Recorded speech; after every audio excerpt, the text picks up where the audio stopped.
This video is presented by Ganplant.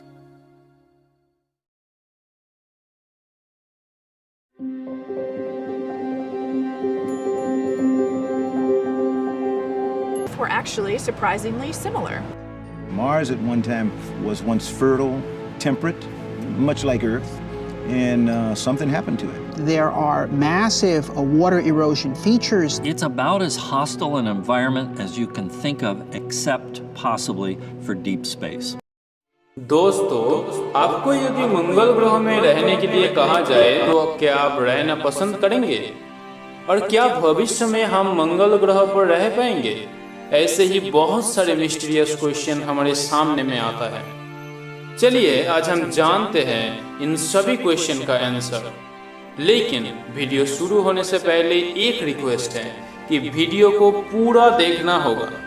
Video के and में आशा करता हूँ कि आपको सभी क्वेश्चन का आंसर मिल जाएगा। चलिए दोस्तों, हमारे सामने पहला क्वेश्चन आता है, क्या मंगल ग्रह रहने योग्य है? चलिए हम जानते हैं। एक अंतरिक्ष यात्री प्रजाति के रूप में अपने थोड़े से समय में हमने चंद्रमा पर लोगों को सफलतापूर्वक उतारा है। लो अर्थ ऑर्बिट में इंटरनेशनल स्पेस स्टेशन स्थापित किया है। 2 प्रोब्स वॉयेजर 1 और 2 को 11 बिलियन माइल की यात्रा पर भेजा है। हमारे सोलर सिस्टम के किनारे और अंतरिक्ष में 4500 से अधिक एक्सोप्लैनेट की खोज की और मंगल ग्रह को रोबोट से आबाद किया। आज हम अनुमान लगाते हैं कि अकेले हमारी अपनी आकाशगंगा में लगभग 400 मिलियन स्टार्स है, जो अपने अपने ग्रहों के परिवारों के साथ tens of billions of solar system का समर्थन करते हैं। और इनमें से कई दुनिया पृथ्वी जैसी हैं।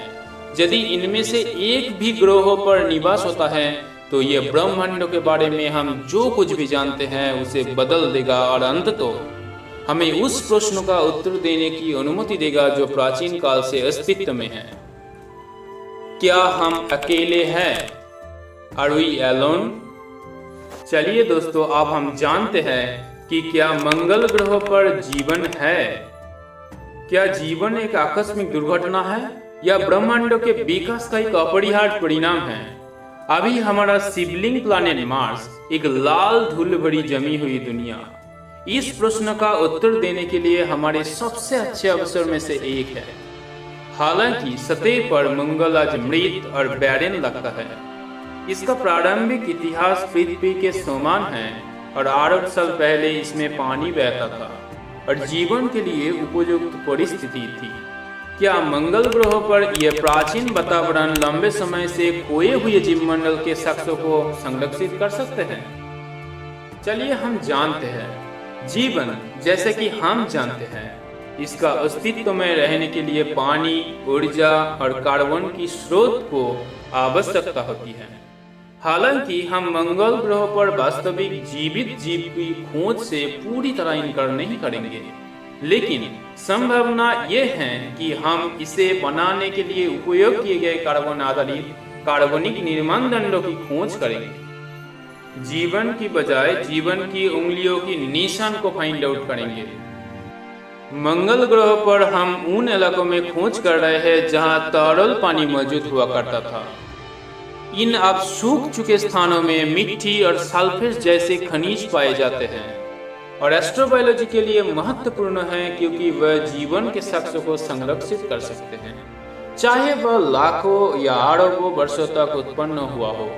2023 में एक्सोस्मार्ट रोजालिंड फ्रैंकलिन मार्स रोवर इन प्रकार कार्बनिक फिंगरप्रिंट या बायोसिग्नेचर की खोज के लिए ऑक्सिया प्लानम नामक साइट पर उतरेगा, जिस उत्तर के लिए हम हजारों साल से प्रतीक्षा कर रहे हैं वह केवल कुछ वर्ष दूर हो सकता है। इसके बाद ये क्वेश्चन आता है कि क्या मंगल ग्रह पर कॉलोनी बनाना संभव है? आइए हम जानते हैं। मंगल ग्रह पर प्राचीन या वर्तमान जीवन के संभावित उदाहरणों को खोजने और तलाशने का हमारे लिए सबसे अच्छा तरीका यह है कि हम स्वयं वहां जाने का प्रयास करें। आज मंगल ग्रह पर स्थितियां बिल्कुल मानव अनुकूल नहीं है, लेकिन वह दुर्गम भी नहीं है। और हम अपनी प्रजातियों को न केवल जीवित रहने बल्कि लाल ग्रह पर पनपने में मदद करने के लिए टेक्नोलॉजी डेवलपमेंट कर रहे हैं। Sub zero temperature, thin toxic carbon dioxide riched atmosphere, radiation, सतह पर तरल की कमी और भयानक ग्लोबल डस्ट स्टॉर्म्स के बावजूद मंगल ग्रह पर वास्तव में पृथ्वी के बाद सौरमंडल में सबसे स्वच्छ वातावरण है। इसके अलावा इसमें पृथ्वी के समान दिन की लंबाई, अक्षीय झुकाव और मौसम एक वातावरण यद्यपि सांस लेने का योग्य नहीं, बर्फ के रूप में जमा हुआ पानी और रहने के योग्य वातावरण है। लेकिन क्या हम पहले कुछ अभ्यास करने के लिए सीधे मंगल पर जाना चाहिए या शायद चंद्रमा पर जाना चाहिए? हमारे पास ग्रहों की उपनिवेशीकरण के तरीके और पृथ्वी से दूर रहने वाले जीवन पर प्रभावों के बारे में बहुत सारे प्रश्न हैं। मंगल ग्रह पर गायब होने से पहले चंद्रमा पर इनका परीक्षण करना और पता लगाना संभवतः उपयोगी है, जो कि यदि कोई समस्या है तो हमारी आसान पहुंच के भीतर है। ये एक आदर्श आधार भी है जहां से हम पृथ्वी के गुरुत्वाकर्षण क्षेत्रों के बाहर सामग्री, उपकरण और कर्मियों को जमा कर सकते हैं। वहां पहुंचकर हम अधिक आसानी से मंगल ग्रह या गहरे अंतरिक्ष में मिशन भेज सकते हैं, क्योंकि चंद्रमा से अंतरिक्ष में वस्तुओं को भेजने के लिए आवश्यक ऊर्जा पृथ्वी से अंतरिक्ष तक भेजने की तुलना में बहुत कम है। यद्यपि चंद्रमा पृथ्वी के करीब है, उस तक पहुंचना आसान है और इसमें लगभग तत्काल संचार विकल्प है। फिर भी मंगल ग्रह वह दुनिया है जिसने भविष्य की मानव चौकी के रूप में मानवता की कल्पना पर कब्जा कर लिया है। इसके बाद हमारे सामने ये क्वेश्चन आता है कि क्या हम मार्स में सेटलमेंट बना पाएंगे? चलिए हम जानते हैं। मंगल ग्रह पर आगे बढ़ना और आधार स्थापित करना साहसपूर्वक जाना नहीं है, बल्कि साहसपूर्वक रहना है। हम वहां पहुंच सकते हैं, लेकिन हम स्थायी रूप से कैसे जीवित रह सकते हैं? दूसरी दुनिया में निवास स्थान बनाना कोई आसान उपलब्धि नहीं है। मंगल ग्रह के लिए इनमें कई विचार की आवश्यकता है, जैसे निर्माण सामग्री, डस्टी, लो एयर प्रेशर एनवायरनमेंट, अत्यधिक तापमान, रेडिएशन डैमेज और पृथ्वी के 38% ग्रेविटी पर कैसे प्रतिक्रिया करेगी। मंगल और पृथ्वी के बीच यात्रा करने में लगने वाले समय के कारण भविष्य में मंगल ग्रहों के निवासियों के लिए मंगल ग्रह पर आवास को सेल्फ सफिशिएंट बनाने की आवश्यकता होगी, जिसमें उन्हें सांस लेने के लिए ऑक्सीजन, पीने के लिए पानी और खाने के लिए भोजन उपलब्ध कराना। Harsh radiation environment, light and power और अनकंफर्टेबल वेदर से प्रोटेक्ट करना होगा। एक डिजाइन स्टेरियोटिपिकल इन्फ्लेटेबल डोम्स के लिए है, जैसे हम पृथ्वी पर चरम वातावरण में उपयोग करते हैं। ये हल्के वजन वाले हैं और उन्हें सतह पर खड़ा करना रिलेटिवली आसान होगा। हालांकि इन्हें सुरक्षा की आवश्यकता होगी। रेगोलिथ और मिट्टी जैसी स्थानीय सामग्रियों का उपयोग कंक्रीट बनाने और विकिरण और माइक्रोमेटेरॉइड हमले के खिलाफ सुरक्षा करने की एडिशनल लेयर प्रदान करने वाले इन्फ्लेटेबल हैबिटेट्स को कवर करने के लिए किया जा सकता है। यहाँ कई जियोलॉजिकल लैंडफॉर्म्स हैं, जैसे कि क्रेटर्स और प्राचीन लावा ट्यूब, जिनके भीतर आवास बनाए जा सकते हैं।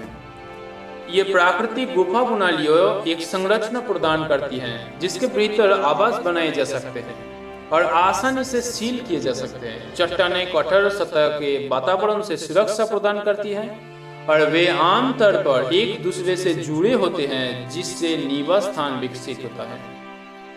मंगल ग्रह पर मानव जीवन कैसे कायम रह सकता है, इसके लॉजिस्टिक्स में कई अध्ययन किए जा रहे हैं, जैसे कि नासा के परसिवरेंस रोवर पर मक्सी एक्सपेरिमेंट, जो 2021 में मंगल ग्रह के कार्बन डाइऑक्साइड वातावरण से ऑक्सीजन बनाने में कामयाब रहा। इसके बाद आता है टेराफॉर्मिंग क्या है। जब मनुष्य अंततः मंगल ग्रह पर पहुंचेंगे तो हम उसी तरह से रहेंगे जैसे हम अंटार्कटिका में बंद आवासों में रहते हैं और अंदर पृथ्वी जैसा वातावरण बनाए रखते हैं। लेकिन क्या ये हमारी प्रजाति के लिए सस्टेनेबल फ्यूचर है? चलिए हम जानते हैं। इसे हासिल करने में हजारों साल लग सकते हैं, लेकिन पृथ्वी को लघु रूप में बनाने के बजाय जहां टेक्नोलॉजी के एक भी महत्वपूर्ण हिस्से की विफलता जीवन को खतरे में डाल सकती है और जहां संसाधन सीमित हैं, हम मंगल ग्रह को दूसरी पृथ्वी में बदल सकते हैं और इसे स्थायी रूप में जीवन में वापस ले सकते हैं। एक प्रक्रिया जिसे टेराफॉर्मिंग कहा जाता है। टेराफॉर्मिंग मंगल ग्रह में 3 प्रमुख अंतर संबंधित परिवर्तन करेंगे। एक मजबूत ग्रीन हाउस प्रभाव और ग्लोबल वार्मिंग को प्रेरित करके वातावरण का निर्माण करना। दूसरा है ग्रह को इतना गर्म रखना कि उसकी सतह पर तरल पानी स्थिर रह सके, जो वनस्पति का विकास का समर्थन करेगा। और तीसरा है नए वातावरण की रक्षा करना, from being lost to outer space. अधिकांश कार्य जीवन द्वारा किए जाएंगे। हम बस ग्रहों को गर्म करेंगे, कुछ बीज और कीड़े डालेंगे और जीवन को हावी होने देंगे। दोस्तों, पूरे वीडियो में आप जिस उत्तर का तलाश में यह वीडियो देख रहे हैं, अभी टाइम आ गया इस प्रश्न का सटीक उत्तर देने का। चलिए हम जानते हैं हम भविष्य के लिए क्या प्लानिंग कर रहे हैं। हालांकि बेहद करीब मंगल ग्रह एकमात्र ऐसी दुनिया नहीं है जहां हम जीवन की तलाश में जाने की योजना बना रहे हैं। हम शनि और बृहस्पति के गैस जाइंट्स की और उनके चंद्रमाओं की विशेषताओं की जांच करने के लिए वापस जाएंगे, जैसे कि यूरोपा के बर्फीले खोल के नीचे छिपा हुआ गुप्त सागर, एनसेलाड से निकलने वाले विशाल जेट्स और टाइटन पर तरल हाइड्रोकार्बन लेक्स। हम रहने योग्य आउटर प्लैनेट की खोज के लिए टेलीस्कोप्स और सैटेलाइट्स भी लॉन्च कर रहे हैं। फिर भी इस एस्ट्रोबायोलॉजिकल ट्रेजर की खोज में हमारी सबसे बड़ी चुनौती दूरी है। हम निकटतम स्टार सिस्टम्स और उनके संभावित रहने योग्य ग्रहों, उदाहरण के लिए अल्फा सेंटाउरी, जो 25 ट्रिलियन मील दूर हैं, उस तक पहुंचने के लिए आवश्यक अंतरिक्ष के विस्तार को नहीं बदल सकते। लेकिन हमारी टेक्नोलॉजी को वर्तमान स्तर पर यह होगा उन तक पहुंचने में लगभग 74,000 ईयर्स लग जाएंगे। ऐसे में आने वाली शताब्दियों में हमें ब्रह्मांड में आगे और तेजी से लेकिन सुरक्षित रूप से आगे बढ़ने के लिए टेक्नोलॉजी को डिजाइन और डिफाइन करने पर भारी जोर दिया जाएगा। हम ये विचार की कि हम एलियन लाइफ पाएंगे, यात्रा करेंगे और शायद अन्य ग्रहों और हमारी आकाशगंगा के अन्य हिस्सों में भी निवास करेंगे। हमारी डेस्टिनी की इमेज का पार्ट बन गया है। यहाँ तक हमारी भविष्य की सफलता का एक उपाय भी बन गया है। ऐसे ही और भी बहुत मिस्टीरियस सीरीज के साथ हम आ रहे हैं। पहले आप हमारे चैनल को सब्सक्राइब कर देना और एक लाइक और प्यारा सा कमेंट दे देना। Thank you.